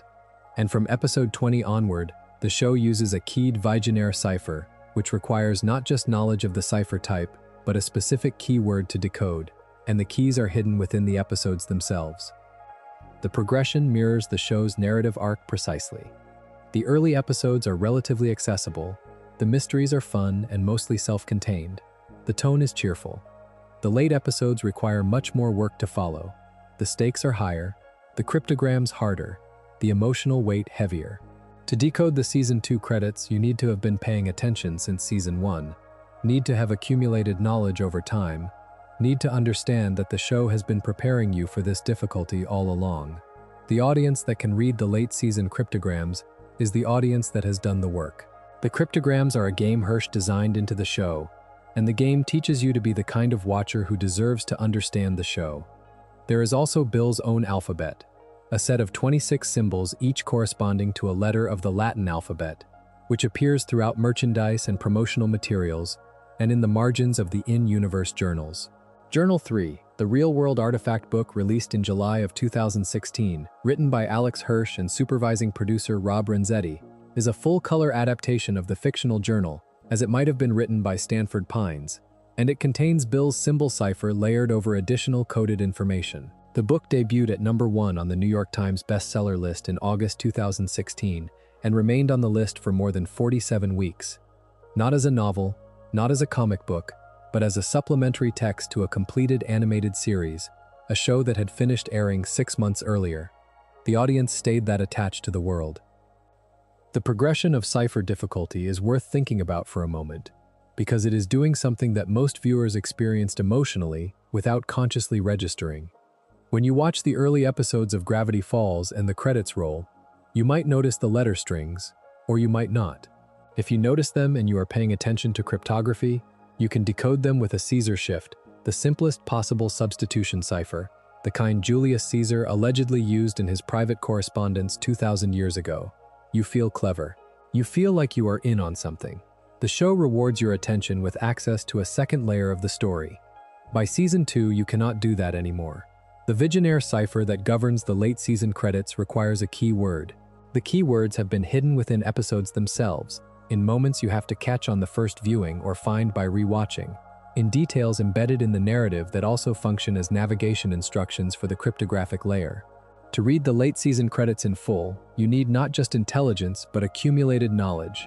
The knowledge of someone who has been with the show all the way through, and who has been paying a specific kind of attention the whole time. The cipher system does not let newcomers into the deepest layer. It only opens for people who have done the work. This is a specific kind of invitation and a specific kind of exclusion, and I think Hirsch knew exactly what he was doing with it. He built a show with a visible surface for everyone, and a hidden layer for the people who showed up consistently and paid attention and stayed. The people who could decode the final cryptograms were the show's most committed audience, and the show gave them a private conversation that nobody else could hear. It is the opposite of mass accessibility. It is a reward for obsessive loyalty. And the funny thing is that the wider audience, the people who never decoded a single cryptogram, still loved the show, still felt its emotional weight, still cried at the finale. The cipher layer is a bonus, not a requirement. You can watch the surface and be moved. You can read the layer underneath and be moved differently. You can read the layer underneath that, the thematic argument about knowledge and its costs, and be moved in a third way. The show works at every depth you are willing to go. The practice of encoding information in multiple overlapping layers, putting the real meaning underneath the surface meaning, is the exact structure of Beale's worldview applied to the show itself. Beale says reality is a surface and the truth is underneath. Hirsch built a show where that is literally true. Every episode has a surface, the narrative you watch, and a secondary text, the cryptogram you decode, and possibly a tertiary layer, the thematic argument running underneath both. You never fully get to the bottom of Gravity Falls. There is always one more layer. Whether Hirsch intended this as a meditation on Beale's philosophy, or simply as an interesting creative decision about how to structure audience engagement, the effect is the same. The show trained an entire generation of viewers to decode reality, and then it gave them a villain who decodes reality, and it asked them to think carefully about whether that was a quality they admired. The Cipher Hunt ARG is the most extraordinary thing Hirsch ever did with the show's extra-textual layer, and almost nobody outside the fandom knows it happened. An ARG, or alternate reality game, is an interactive narrative that uses the real world as its platform, requiring participants to decode clues across multiple media and locations to advance the story. The Cipher Hunt began on July 20th, 2016, and ended on August 2nd, 2016, exactly 13 days after it started. Its goal was finding a physical object, the real, full-size Beale Cipher statue that Hirsch had secretly commissioned and hidden somewhere in the world. The statue was built by Fawn Davis, a movie and television prop master. It is made of plexiglass coated with seed-embedded glue so that over time, actual plants would grow from it, making it look increasingly organic and ancient. It was placed in a forest in Reedsport, Oregon, in the Pacific Northwest, the region the show is set in. Clues leading to it were distributed globally. Some clues were embedded in Twitter posts. Some required fans to physically travel to specific locations, including a cathedral in St. Petersburg, Russia, and a shrine in Japan, to find the next piece of the puzzle. Fans coordinated across continents using social media platforms, sharing decoded information, pooling resources, making calls and trips and translations to move the collective effort forward. The statue was found on August 2nd. A treasure chest near it contained prizes, a miniature Beale Cipher statue, a music box playing the show's theme, a customized copy of Journal 3, and a USB drive containing a message from Grunkle Stan. The thing that makes the Cipher Hunt philosophically interesting, in the context of what we are talking about tonight, is that it was a communal endeavor. The ARG could not be solved by any individual. It required precisely the kind of collective, cooperative effort that Beale's philosophy would dismiss as unnecessary. Because in Beale's framework, the only rational agent is the self, acting in its own interest. You can't decode the Cipher Hunt from the nightmare realm. You need people, You need the willingness to share what you find with strangers who are looking for the same thing, trusting that they will share back, building a temporary community out of a shared desire to get to the bottom of something.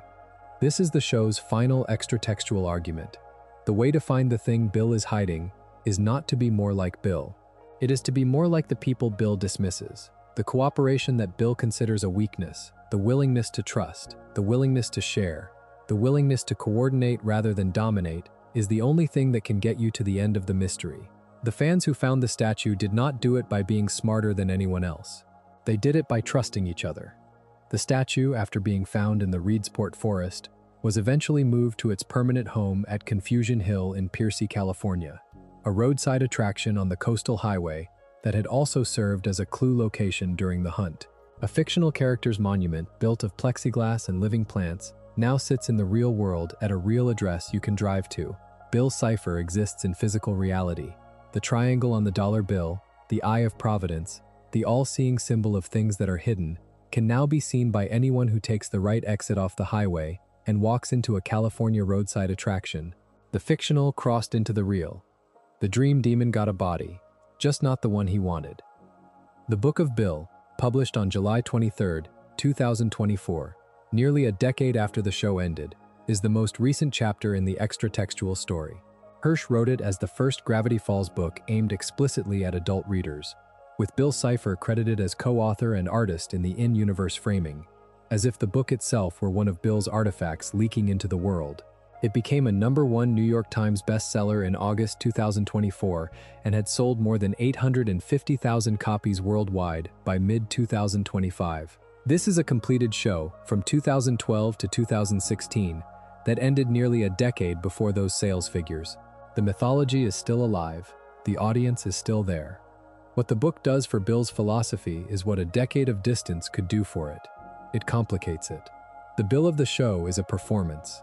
The Bill of the book is something more, a being with a documented history, a trajectory across human civilizations, a pattern of encounters that reveals the philosophy not as a fixed state, but as something he arrived at and keeps having to recommit to. The book shows you Bill in prehistoric Gravity Falls encountering the first human he ever tried to manipulate, an indigenous shaman who eventually created the Zodiac prophecy after recognizing what Bill was doing. It shows you Bill in Egypt and among the Aztecs and at Easter Island, where most ancient cultures, it turns out, used his image not as worship but as a ward, a symbol painted on walls to keep something away rather than to invite it in. The Eye of Providence in this reading was always a protective symbol that got misread. The all-seeing eye that Americans put on their dollar was supposed to mean, this thing is watching and you should be careful. The dollar just forgot the warning part. The book also deepens the Founding Fathers' story.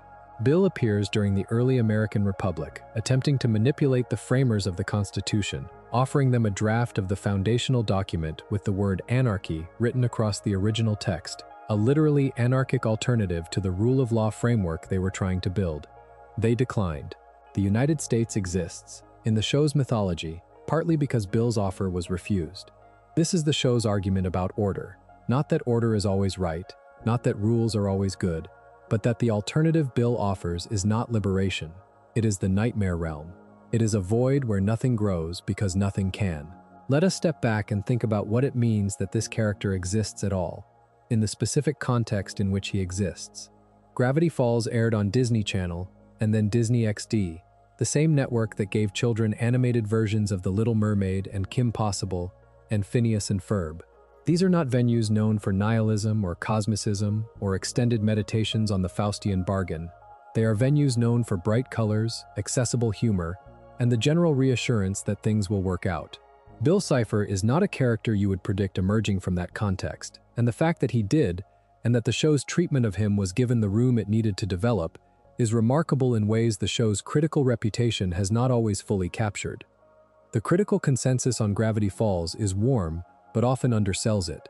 Both seasons hold a perfect approval rating on the review aggregator Rotten Tomatoes. The show won Emmy Awards, Annie Awards, and a BAFTA Children's Award. Critics described it as elevating the children's animated genre. All of this is accurate and also somewhat insufficient as a description of what the show actually did. What the show actually did was put genuine philosophical weight into a children's format, refused to simplify the weight for its audience, trust that the audience could carry it, and then be proven right. The finale aired on February 15, 2016, and the fandom has not gone away. A decade later, the mythology is expanding, the books are selling, the statue in California is still accumulating moss. What Gravity Falls understood, and what Beale Cipher as a character most embodies, is that children are not protected from the big questions by not hearing them. The big questions, about whether anything matters, about whether reality is what it appears to be, about whether the choices we make are our own or are being made for us by forces we cannot fully see, are not adult questions. They are human questions. Every child who has stayed up past midnight thinking about what death actually is, or about whether the universe is infinite and what that means, or about whether the feeling of being the only one who sees something clearly is a gift or a curse, is already inside the territory Beale Cipher occupies. Hirsch did not introduce those questions to his audience. He just gave them a triangle who had been in that territory for thousands of years and had some opinions about it. There is something worth saying about where the show's emotional authority comes from, the authority that makes its philosophical arguments feel grounded rather than abstract. Gravity Falls is, in significant part, an autobiographical work. Alex Hirsch was born on June 18, 1985, in Piedmont, California, and he has a twin sister named Ariel. As children, Hirsch and his sister spent summers at the cabin of their great-aunt Lois, in the woods, away from their ordinary life. And Hirsch has described those summers as formative in a way that goes beyond normal nostalgia. They were the time when the world felt genuinely mysterious, when the woods had things in them that adults had stopped seeing, when childhood logic and childhood adventure were still fully operational, not yet replaced by the more efficient but narrower logic of adult life. Dipper and Mabel Pines are not Alex Hirsch and Ariel Hirsch in any literal sense, but the emotional template of the show, the specific quality of a summer that feels infinite and then suddenly ends, the specific relationship between a twin who goes in headfirst and a twin who tries to understand everything before committing, the specific grief of growing up, of the summer running out, of the thing you had together that can't quite be had again in the same way, comes from somewhere real. The show's philosophy of childhood, its argument that the summer is not preparation for something else but the thing itself, has the texture of lived experience rather than the texture of a story designed to make a point. This is what separates Gravity Falls from imitators, and from other shows that attempt similar territory. The mystery box structure and the cryptogram games and the big villain arc are excellent, but they are not the source of the show's lasting power. The lasting power comes from the fact that Dipper and Mabel feel like real people, because the emotional truth they are built from is real, and the summer they are living is the summer that Hirsch and his sister lived, in some essential dimension. Beale Cipher, for all his cosmic philosophy and his millennia of manipulation, is ultimately the antagonist in a story about two 12-year-olds and a summer. The nihilism of the universe is the backdrop. The love between the twins is the foreground, and the show never forgets which one it is actually about. The show exists in a lineage. Twin Peaks, which influenced Gravity Falls so directly that Hirsch asked its creator to voice the villain, established in 1990 that American network television could hold genuine strangeness, could present a Pacific Northwest small town as a container for cosmic unease, could make the audience feel that the cheerful surface of ordinary life was paper-thin and the things moving underneath it were very old. Twin Peaks ended its original run in 1991 without resolving its central mystery, which was painful for its audience, but also proved to be part of the text. Some things do not resolve. Some doors stay open. The mystery is the point. Gravity Falls learned this lesson and applied it with more discipline. The show ran for exactly the length it needed to run, 2 seasons and 40 episodes across them, ending on its own terms with most of its central mysteries resolved and a small number left deliberately open. The axolotl, the question of Bill's possible return, the full implications of the final cryptogram. Hirsch gave his audience an ending, which Twin Peaks did not, and he gave it just enough unresolved edges that the curiosity could keep running. The lineage forward from Gravity Falls runs through the shows it influenced in the generation of animation that followed it, the emphasis on dense mythology, the willingness to go emotionally and philosophically heavy, the use of hidden layers that reward multiple viewings and active decoding, the sense that children's animation can carry weight without becoming a burden. You can see Gravity Falls in the DNA of shows that came after it, in the way that ambitious animated storytelling learned to trust its audience to handle complexity. The show did not invent this approach, but it demonstrated it to a generation of both viewers and creators in a particularly clear and confident way. There is a specific quality to the way Beale almost won that the show does not make explicit, but that I find genuinely unsettling when I think about it directly. In the Weirdmageddon arc, Beale succeeded in doing what he had been trying to do across millennia. He opened the rift. He brought the nightmare realm into contact with physical reality. He had an army of nightmare entities, a throne of frozen victims, a pyramid-shaped force field over the town, and what appeared to be an unbreakable grip on the situation. The thing that stopped him was not a magic counter to his power. It was not a secret weapon that Ford had hidden somewhere. It was two things: a plan built on tricking him through his own arrogance, and a sacrifice made by the person he most underestimated. Beale did not lose because he was weaker than his enemies. He lost because he did not take seriously the things he had decided were not real. He did not take seriously the love between Stan and Ford, because love is not a value in his framework. He did not take seriously the willingness to sacrifice, because sacrifice requires believing in something worth sacrificing for, and his framework says nothing is worth that. He made the mistake that nihilism always makes in the end. He assumed that because nothing mattered to him, nothing mattered to anyone, and that assumption left him blind to the one move in the game that could defeat him. The show is making a structural argument here. Nihilism is not just wrong as an ethical position, it is strategically wrong. It generates specific blind spots, specific failures of perception, specific predictable places where the philosophy fails to model reality accurately. Beale, with all his insight into dimensions and realities and the hidden layers of things, could not model a human being who would erase themselves for someone they loved. He had no framework for that. It was outside the world his philosophy could perceive, and that imperception is what killed him. This is, I think, the show's deepest and most precise philosophical contribution. It is not that Beale is refuted by argument. It is that Beale's worldview has a structural defect that makes it impossible for him to see certain true things about the world, and those true things are the things that finally bring him down. The philosophy of meaninglessness is not just morally wrong, it is epistemologically wrong. It cannot perceive love, and love is real, and therefore nihilism cannot accurately model reality. Beale's defeat is a proof that meaning exists, conducted not through debate but through events. Beale's cipher is, in the end, the most interesting thing in the show precisely because he is right about some things. Reality is stranger than it appears. The rules that govern our lives are not as fundamental as the institutions that enforce them would prefer us to believe. The comfortable version of things is often not the true version. Perception is limited and partial and often mistaken. These are not wrong observations. They are accurate observations that Beale then puts to the worst possible use. The show's argument is not that Beale is wrong about the strangeness of reality. It is that being right about the strangeness of reality gives you no excuse to burn everything down, especially not if you loved it.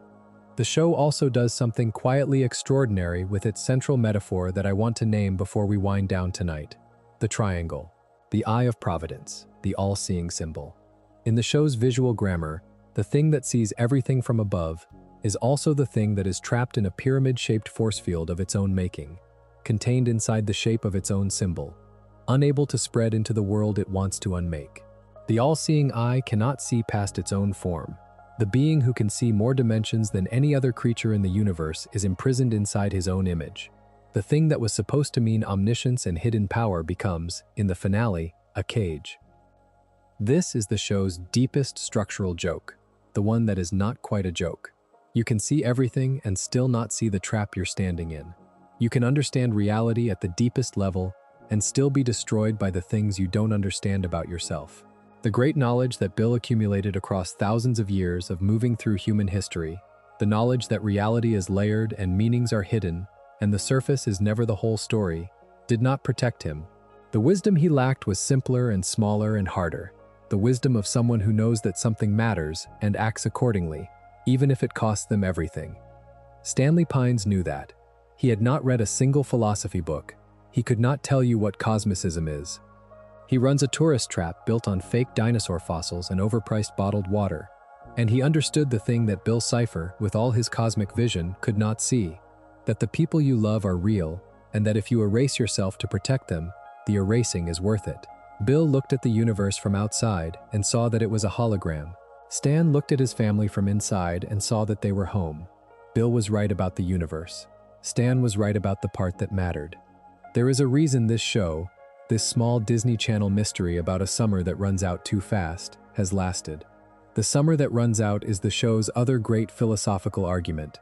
Dipper and Mabel are 12 at the start of the series. They are 12 when it ends, but the time they spent in Gravity Falls is not the same as the time before. Something happened in those weeks. Something got discovered and something got lost, and something got built that didn't exist before. The show understands that childhood is not preparation for something else. It is the thing itself. The summer does not end so that real life can begin. The summer is real life, and it ends anyway, and the memory of it is what you carry forward into the harder seasons. Bill Cipher cannot understand this. He has been trying to end the summer permanently, to freeze everything in the chaos of the moment when the rules break down and anything is possible, to stop time so that the consequence never arrives. The show's argument is that the consequence is what makes the summer mean something. The fact that it ends is the fact that makes it matter. The nightmare realm has no seasons. Nothing in it grows or changes or ends. Nothing in it matters, because nothing can. That is not freedom. That is the absence of time, which turns out to be the absence of everything. If you fell asleep somewhere back there, that is completely fine. The essay keeps running even when you do. The ideas are still in the room with you, moving slowly through the hours.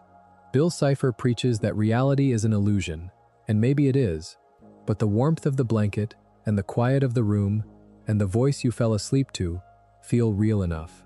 Sometimes, that is all the philosophy you need. Gravity Falls ended on February 15, 2016. Which means it has been more than 10 years since the Weirdmageddon settled and the portal closed, and Dipper and Mabel climbed onto a bus heading back to California, and Grunkle Stan, who remembered nothing, started to remember.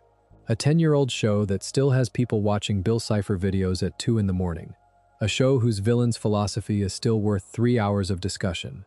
A show whose creator built a real statue in a real forest and hid it there for fans to find, and whose fans found it in 13 days by being, collectively, exactly the kind of community that Bill's philosophy says cannot exist. The Eye of Providence is still on the dollar bill. The statue is still in California. The moss is still growing. If you enjoyed the video, make sure to subscribe, and I will see you in the next one.